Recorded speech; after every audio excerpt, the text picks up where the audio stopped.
Hello, Assalamu alaikum friends. Welcome to my YouTube channel. Back with another video.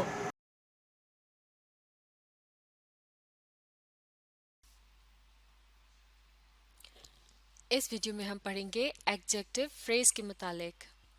जैसे कि हम पहले सीख चुके हैं कि एक एडजेक्टिव क्या होता है। ये वो लफ्ज़ होता है जो किसी जगह, शख्स या चीज़ के मुतालिक कुछ न कुछ बताता है। जैसे कि टॉल मैन यानी लंबा आदमी, तो यहाँ मैन जो है ये एक नाउन है, जबकि टॉल क्या है, ये है एक एडजेक्टिव।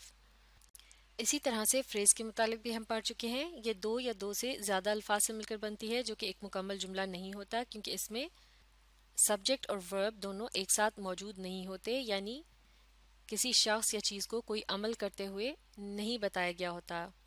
जैसा कि वर्ब कहते हैं उस एक्शन या अमल को जो कोई शख्स या चीज़ कर रही होती है, जबकि सब्जेक्ट जो होता है वो होता है उस अमल को करने वाला। तो इस तरह से हम कह सकते हैं कि एक एडजेक्टिव फ्रेज एक ऐसी फ्रेज होती है कि जिसमें एडजेक्टिव मौजूद होता है। इन एग्जाम्पल्स की मदद से समझने की कोशिश करते हैं। He is an able teacher, यानी वो एक काबिल उस्ताद है। तो इस जुमले में लफ्ज़ टीचर जो है ये क्या है, ये है एक नाउन, और लफ्ज़ एबल यानी काबिल ये बता रहा है इस नाउन के मुतालिक कि वो कैसा है, यानी ये इसे डिस्क्राइब कर रहा है, लिहाजा ये है एक एडजेक्टिव। तो इस जुमले में एक एडजेक्टिव का इस्तेमाल किया गया है। अब इसके मुकाबले में अगले जुमले को देखते हैं। He is a teacher of ability, यानी वो एक ऐसा उस्ताद है जिसमें काबिलियत है। तो इस जुमले का पहला हिस्सा है ही इज़, यानी वो है। यहाँ ही जो है वो सब्जेक्ट के तौर पर मौजूद है, क्योंकि इसी के मुतालिक कुछ बताया जा रहा है, जबकि इसका लफ्ज़ जो है ये है वर्ब की एक किस्म। और इस जुमले का ये जो बाकी का हिस्सा है अ टीचर ऑफ एबिलिटी, ये अल्फाज जो हैं ये मिलकर डिस्क्राइब कर रहे हैं सब्जेक्ट को, जो कि है एक नाउन, माफ़ कीजिएगा यहाँ ये है एक प्रोनाउन, यानी किसी के नाम की जगह से इस्तेमाल किया गया है। तो जैसे कि इससे पिछले जुमले में हमने देखा था कि एक एडजेक्टिव जो है वो एक नाउन को डिस्क्राइब कर रहा था, बिल्कुल उसी तरह से यहाँ अल्फाज का एक ग्रुप है जो कि मिलकर एक प्रोनाउन को डिस्क्राइब कर रहा है, यानी ये भी वही काम दे रहा है जो कि एक एडजेक्टिव देता है।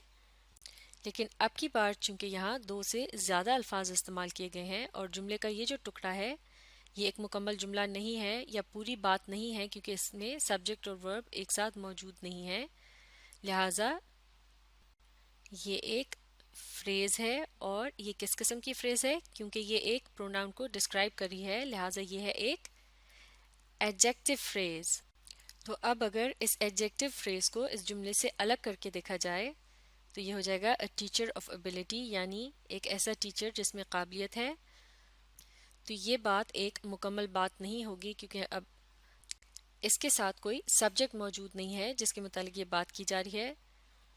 लेकिन अगर इस एडजेक्टिव फ्रेज के शुरू में ही इज़ के अल्फाज लगा दिए जाएं तो इस तरह से ये बन जाएगा he is a teacher of ability, यानी वो एक ऐसा उस्ताद है जिसमें काबिलियत है। तो ये बन जाएगा एक मुकम्मल जुमला।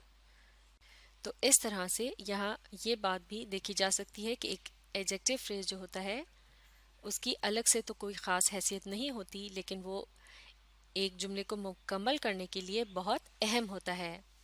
जैसा कि यहाँ इस जुमले में ये एडजेक्टिव फ्रेज जो है ये डिस्क्राइब कर रहा है कि ही कैसा है, यानी ही एक उस्ताद है जिसके अंदर काबिलियत है।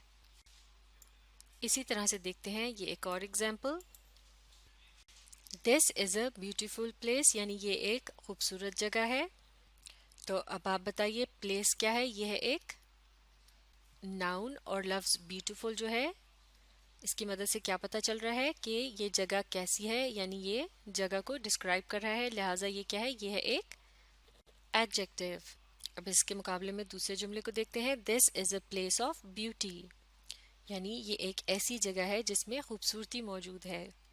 तो इस दूसरे जुमले में अ प्लेस ऑफ ब्यूटी, यानी एक ऐसी जगह जिसमें खूबसूरती मौजूद है, ये अल्फाज जो हैं ये मिलकर किसको डिस्क्राइब कर रहे हैं, दिस को, اور یہ بھی ہے ایک پروناؤن، اور اس کا اشارہ اس جگہ کی طرف ہے جس کے متعلق بات ہو رہی ہے. تو وہ لفظ یا الفاظ جو مل کر کسی ناؤن یا پروناؤن کو ڈسکرائب کرتے ہیں یا اس کے متعلق بتاتے ہیں وہ کہلائے جاتے ہیں ایڈجیکٹو.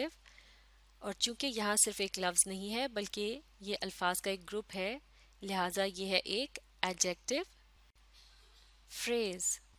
اور اسے ایڈجیکٹو فریز اس لیے بھی کہتے ہیں کہ یہ ایک مکمل جملہ نہیں ہے بلکہ جملے کا صرف ایک ٹکڑا ہے جسے اگر جملے سے الگ کر کے دیکھا جائے تو اس کا کوئی خاص مطلب نہیں بنتا، کیونکہ اس میں سبجیکٹ ورب کمبینیشن موجود نہیں ہے، یعنی کام کرنے والا اور اس کا عمل دونوں ایک ساتھ نہیں بتائے گئے.